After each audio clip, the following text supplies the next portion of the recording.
Stephen Mansfield, welcome back to the show. Hey, it's great to be with you again. So last time we had you on is a little over a year ago. We talked about your book, Mansfield's book, Manly Book for Men, or Mansfield Manly Book of Manliness. It was a lot of man and manliness in there. Great conversation, but you got a new book out, Building Your Band of Brothers, which I think picks up where you left off with your first book. So why did you feel it was necessary to write a book on how to develop, what it is, it's how to develop friends as an adult male. Why do you think that was necessary? Well, you know, I'd written this book, Mansfield's Book of Manly Men. I was speaking about it all over the world, grateful for the opportunity. And I realized months after the book came out and great things were happening with it, that I had made a mistake. And that was that I had done what many people do. I had described manhood. I had urged men towards it. I had probed them, asked questions, held up historical figures. But I had not actually given them the final step that I knew, which is that they're going to have to get some men around them to help them execute this. They're going to have, as I say, a band of brothers to help them perfect, achieve righteous, noble manhood. So that was missing from my first book. It was my fault. So I decided to write a little companion paperback to help bring that to the fore and to emphasize it. And so it's my omission, and I think it's also an omission we often have in men's literature, that we don't get practical like this. So that's why I went after this book. But why do you think it's necessary for men to be a part of a band of brothers in order to become the men they want to be, right? There's this sort of trope in, I guess, cinema, American cinema, the idea of the lone alpha wolf, like Clint Eastwood's Man with No Name, who just on his own, he becomes the man. He does what he wants. He's pretty cool because he has that sort of self-resolve to develop himself. He doesn't need anyone else. Why do you think men need to surround themselves with men to become the men they want to be? Well, first of all, that myth, that image is a very American image, and it's a very selective image.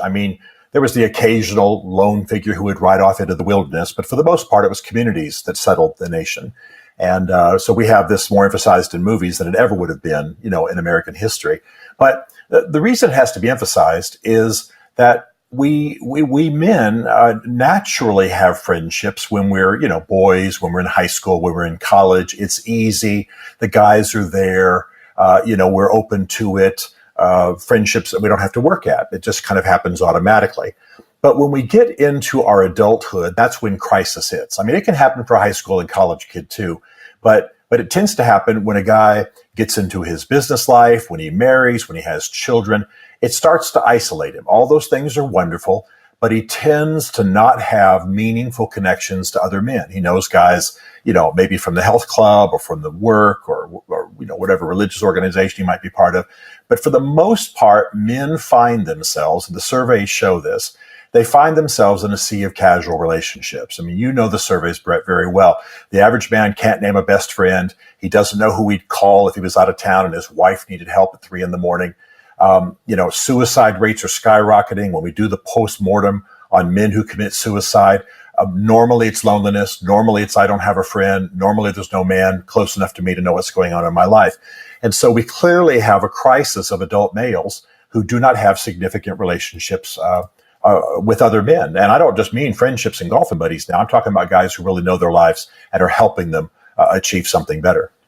Right. I think it's interesting too that there is this idea, right, that's permeated American culture that men don't like relationships. We're sort of loners and things like that. But I had psychologists on the show that said no, actually men are wired for relationships. Like as boys are more likely to form these what they call like little playground gangs, right? And while women are more about one-on-one didactic relationships, boys love making friends. But then as you get into adulthood, that just gets harder and harder to do.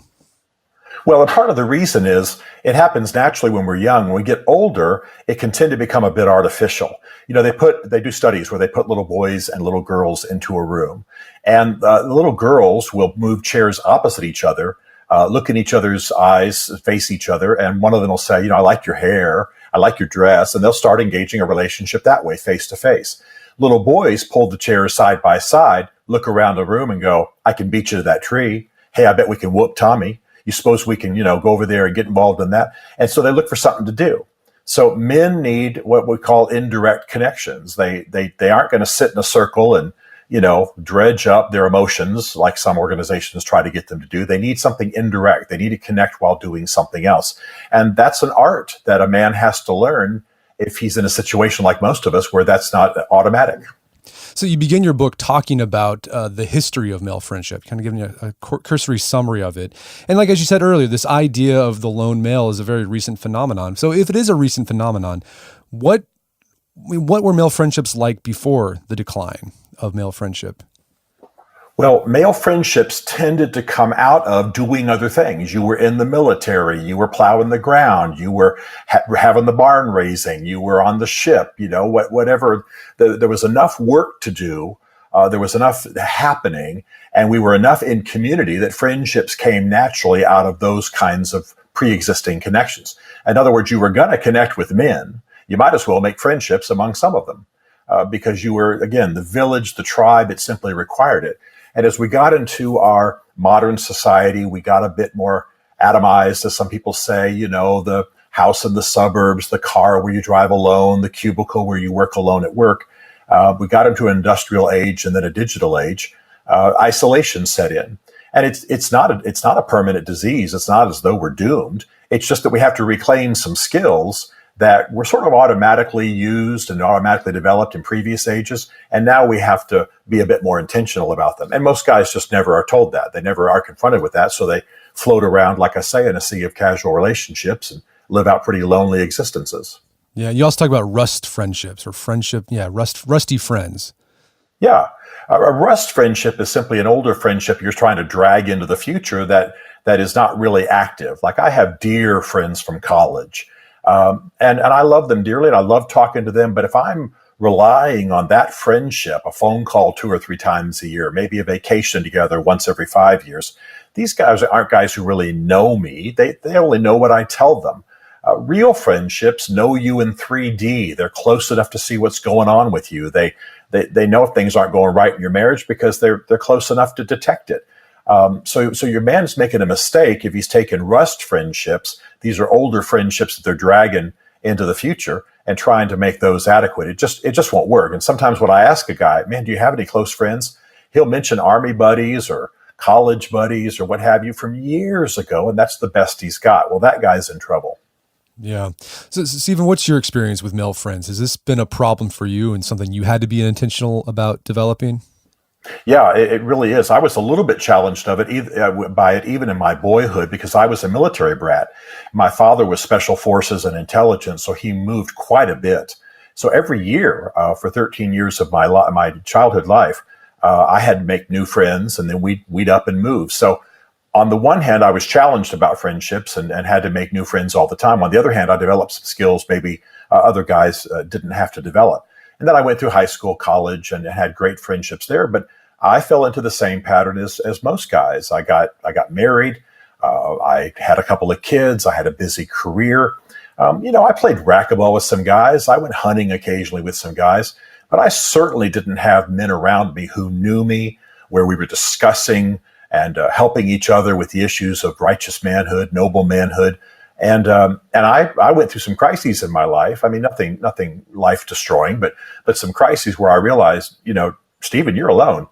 I mean, just because you play racquetball with a guy and get a steak or something like that does not mean you've got anybody who's there in a crisis or helping you be a better man.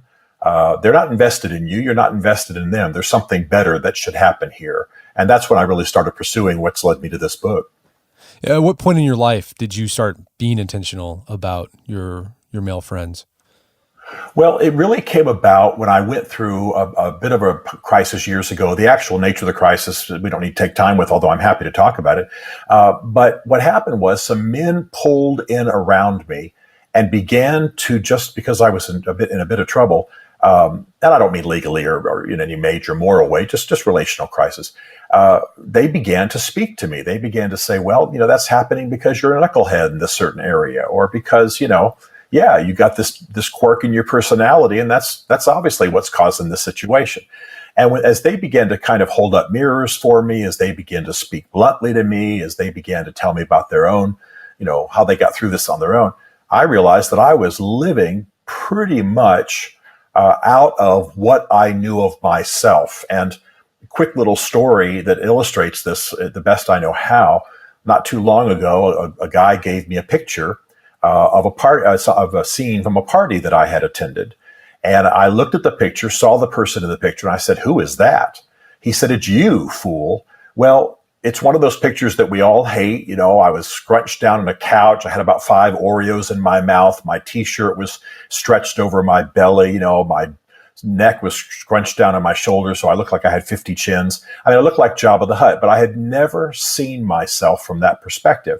And it really dawned on me at that time, if I can look away that I can't even recognize, it's probably possible that I've got some, internal things that I'm not seeing about myself either. I really want to be a good man. I really want to be the best man I can be. I need to have guys around me. And so that crisis and that way of thinking caused me to realize that I was being an idiot, that I really didn't know myself well enough to help myself just through my own insights about myself become the best I could be. I needed other men who could see me in 3D. And I got to tell you, it made all the difference in the world. So I became more intentional about it. And at that time, we began getting a lot of these stats about how men are in downward spiral and the suicide rate, particularly in England, for example. And I was raised largely in Europe, so I'm aware of European trends. And all of that made me realize we had a crisis we had to address. So as you've been saying, throughout this conversation, this is more than just a racquetball buddy or a drinking buddy or a sports league buddy. This is you're advocating for a band of brothers, and that phrase is popular now thanks to the HBO miniseries about World War II and the 101st Airborne Division. But you go into the history of that phrase, band of brothers. Can you talk about that? Because I thought it was really interesting. Sure. Shakespeare really gave us that phrase, and he gave us that phrase in the play Henry V. In that play, it's all about a battle between France and England. In that play, he puts words into the mouth of Henry V. Now, Henry V, the real historical Henry V, actually made this amazing speech, but we don't have much of it written down from that time. These were men heading into battle; they weren't taking notes. So Shakespeare imagined that speech that's called the Agincourt speech, because it was the Battle of Agincourt in the early 1400s, and it includes the line, "We few, we happy few, we band of brothers." Well, that phrase, band of brothers, has come down through history as just the perfect, these terse words that really describe what men are looking for. They were used at D-Day to motivate the guys, going ashore.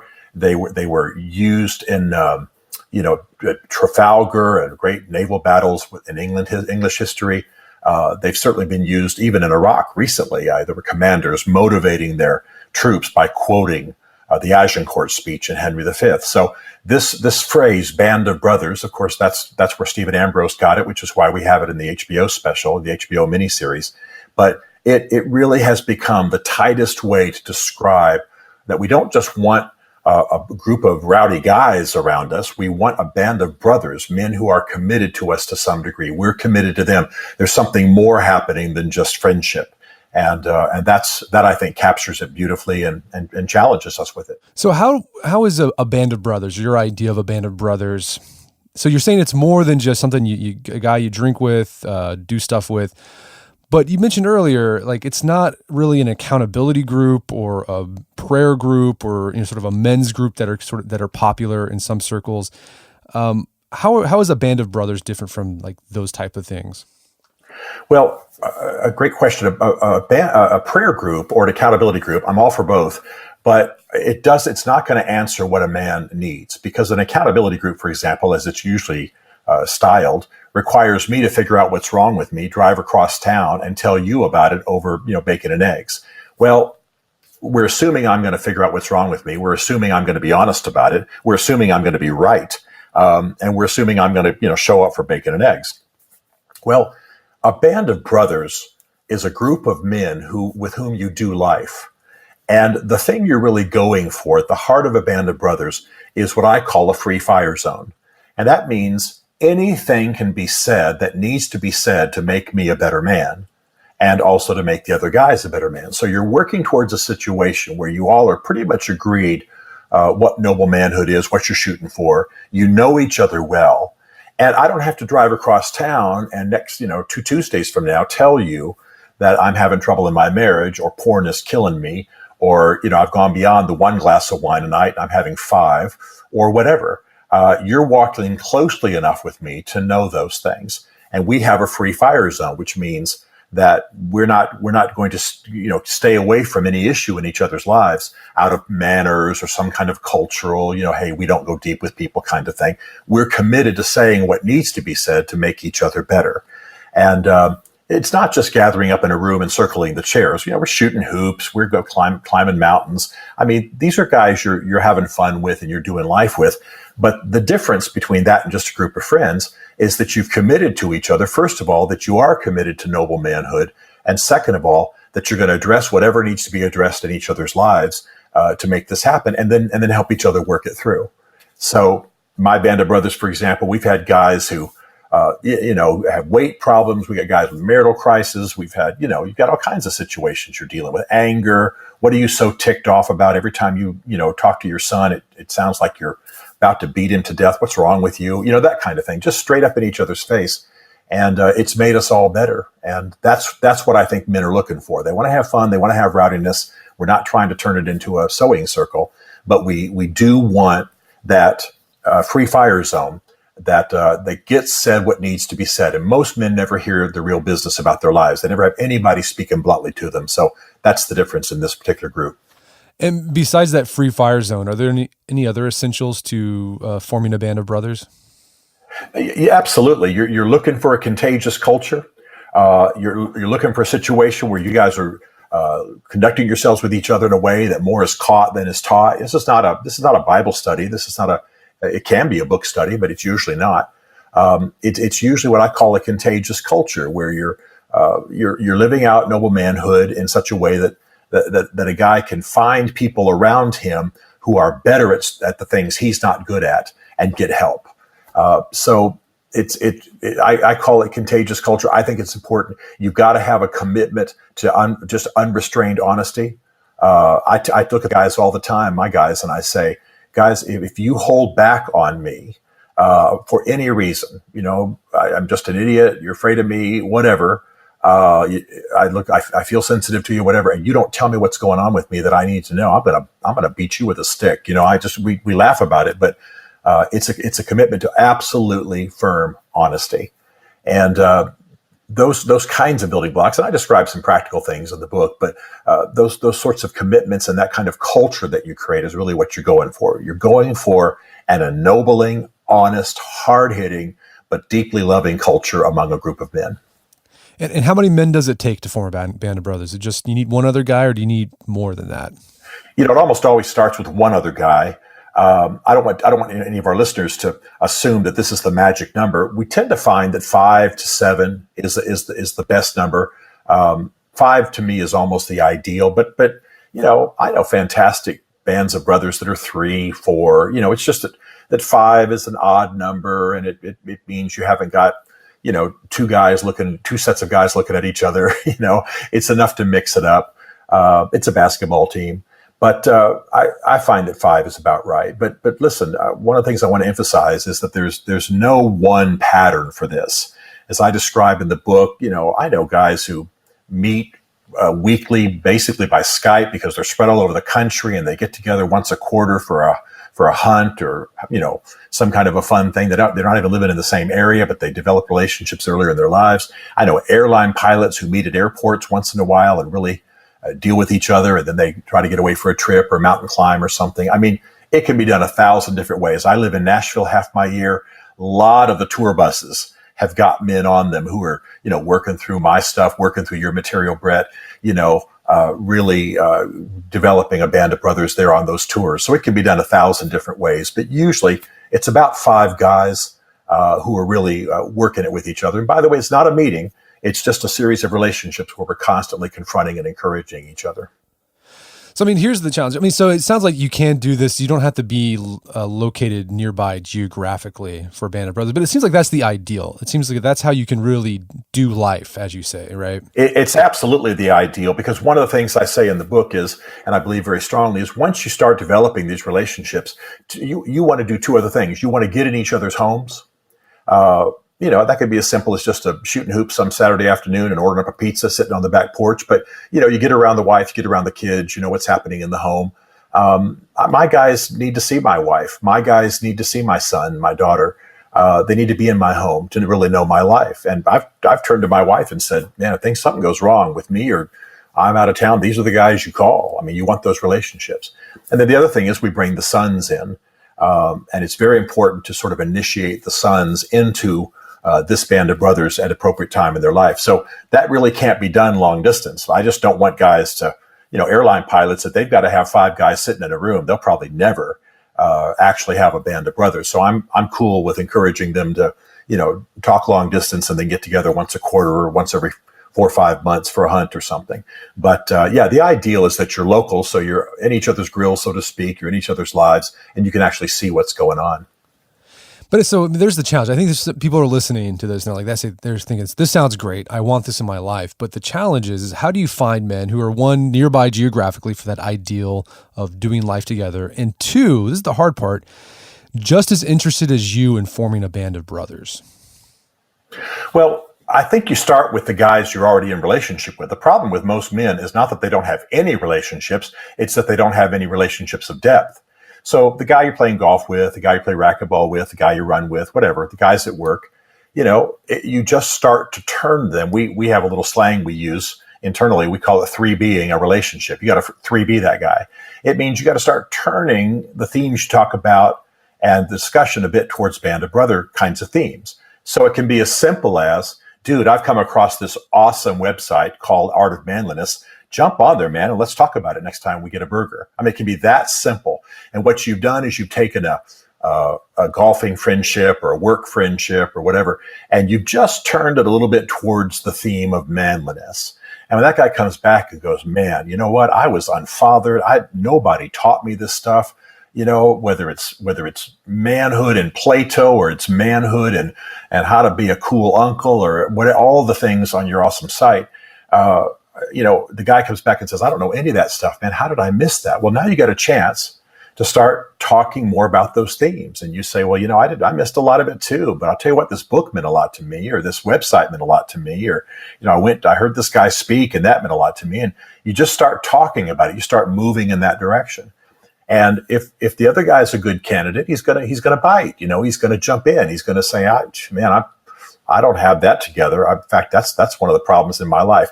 And then one of the things I urge is that somebody in this conversation eventually say, look, you're in awesome shape, or you really handle your money well, or you've got such a sweet marriage. I don't.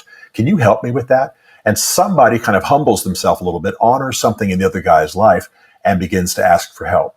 And once you do that and you're getting the guy to kind of coach you, it's not long before you're going to be able to have that free fire zone that's mutual and really be able to speak into each other's lives the way you need to. But yeah, being local and then finding the friendships you already have at a shallow level and turning them band of brothers-ish, so to speak, with a casual conversation. That's how it usually starts. And how do you respond to the objection or the excuse, I just don't have time for this. I got work, I've got family, I'm involved in my kid's Boy Scout troop, I'm coaching. A lot of older men are busy. What's your response to that? Well, I'm going to say honestly, I'm an older guy. I'm in my 50s and I'm very busy. And I got to tell you, this has been one of the most important things to me. It's improved me professionally. It's improved me with my children. I understand being busy, but I also understand that you could be spending a lot of time with your son and not have insight into your son that actually is going to help them because you don't have other guys' eyes on who your son is. For example, I spend a lot of time with my son now is 30, but I spent a lot of time with him when he was growing up. But one of my band of brothers was in my house one time, big African-American guy, former NFL, and he turned to me and said, "You're an idiot." I said, "What?" He said, "You don't even know what your son's doing, do you?"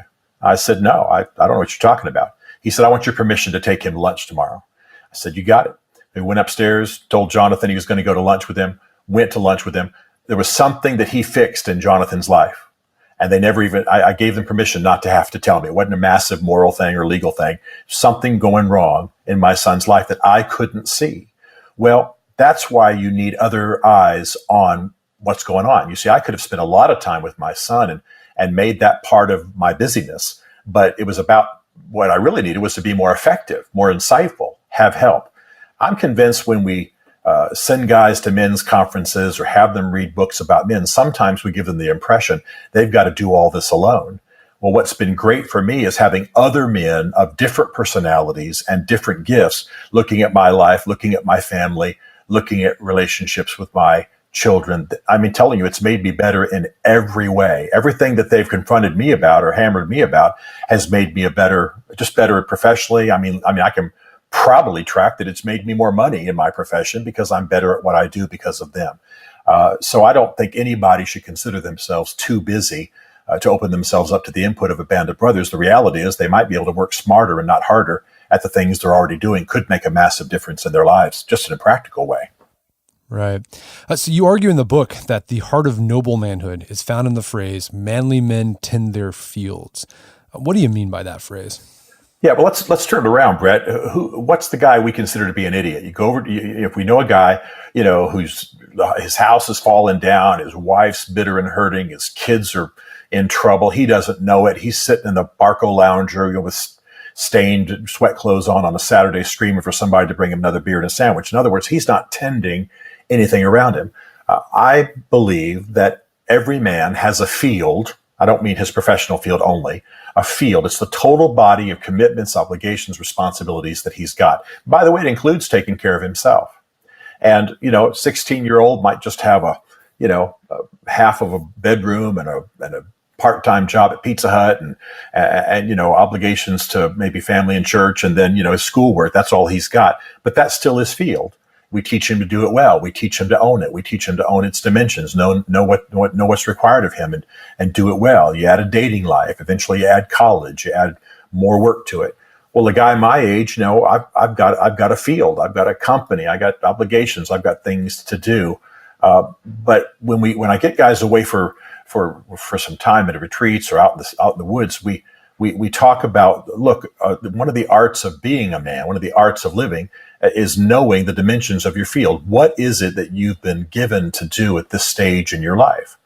And if you've taken responsibility for more, as I say humorously, more than you can say grace over, then burnout, stress, and moral failure is heading your way. You've got to know what your field is, know what the total body of obligations, responsibilities are, and then tend that well.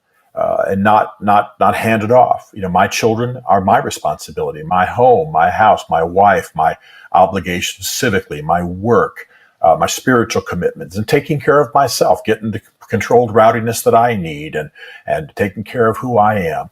All of that's the total field that a man has to tend. And I think if you ask me what's the fast track to righteous manliness, it's when a man recognizes he has a field of responsibilities and begins to step up and take ownership of them, not in a dominating way, but in a way that causes everything within his field to begin to flourish and fulfill its purpose. And that I think is the essence of great manhood. And so the band of brothers is there to tell you, hey, look, you got some weeds over in this part of your field. Take care of that. Absolutely. And even a man who's trying to be really noble can do some silly things. I mean, here's a silly illustration. But when my daughter was very, very young, I just started calling her Stinker. It was just a pet name. Well, when she was 17 and gorgeous, I was still doing it. And one of my guys said, you know what, that's not appropriate. That's embarrassing to her. She just doesn't have the courage to tell you, you got to stop doing that. So I sat down with my daughter and I asked her. It turned out it was humiliating to her every time I did it. I had no idea. Now, this is a tiny thing, but here are my guys able to hear and see something that I'm not able to see. And I don't want them just guarding me from great big moral issues, although that's important. I want them to know when my language is dropping. I want them to hear the conversation with my wife that, maybe is indicating there's a crisis going on. If I check out the backside of the waitress 4 or 5 times in lunch, hey, buddy, what's going on at home? That's not who you want to be. There's a guardian role, but there's also a helping me to be better role. All of my guys are better at stuff in the lore of manhood than I am. And so they coach me and I coach them and we get better. And I just couldn't do without them, And if I'm a successful husband or father, it's in large part due to the fact that they are absolutely fierce about making sure that I hear what I need to hear to be a better man. It's made all the difference in my life. So let's say you found your crew, you got things going. Everything's really exciting in the beginning, but how do you sustain that initial excitement when you formed your band of brothers? I mean, how can you keep it going months, years after you started? Well, first of all, you got to be very careful not to make it, a bunch of guys circling up chairs and staring into each other's eyes and saying, "How are you feeling today, Joe?" Men will run from that. So we're always doing new things. We're always doing those. We call it the indirect event, the indirect approach. Guys will talk while they're shooting hoops or grilling steaks or about to watch the Super Bowl or whatever. You got to have something else going. And so we just have a lot of fun. If we weren't guys who were serious about manhood, we'd probably still have a lot of fun. But we have moved it to this, core of the free fire zone of the coaching each other. And so it stays alive. Also, there's going to be natural change. Just because I helped chaplain the Redskins and go to a church in D.C. with a lot of the Redskins in them, I have a lot of NFL buddies. And so I've had some, in my band of brothers, have been some current and former NFL guys. Well, they rotate, they get transferred. We eventually say, well, let's bring old Joe in over here, or you suppose there's so and so might be a candidate to come be part of us or whatever. We don't treat it like an exclusive club. So it's going to breathe, it's going to rotate, it's going to switch out. There's going to be change. It'll have a natural life. And by the way, every man in the group's going through different phases of his life, and it's a different personality. So it keeps it fresh as we kind of hammer each other into shape. Well, Stephen, this has been a great conversation. There's a lot more we can get into, but where can people find out more about the book and your work? I appreciate you asking. StephenMansfield.tv is where everything that I'm involved in happens. And on there, we have a page called the Great Man page. You'll see it on the homepage. Just click on that, and everything that I'm about with men is right there. So I appreciate what you do, Brett, very much. It makes a big difference in a lot of lives. Thanks so much. Well, Stephen Mansfield, thank you so much for your time. It's been a pleasure. Thank you, buddy. My guest today was Stephen Mansfield. His book is Building Your Band of Brothers. It's available on Amazon.com and bookstores everywhere. You can find out more information about Stephen's work at stephenmansfield.tv. Also, check out our show notes at aom.is/bandofbrothers, where you'll find links to delve deeper into this topic.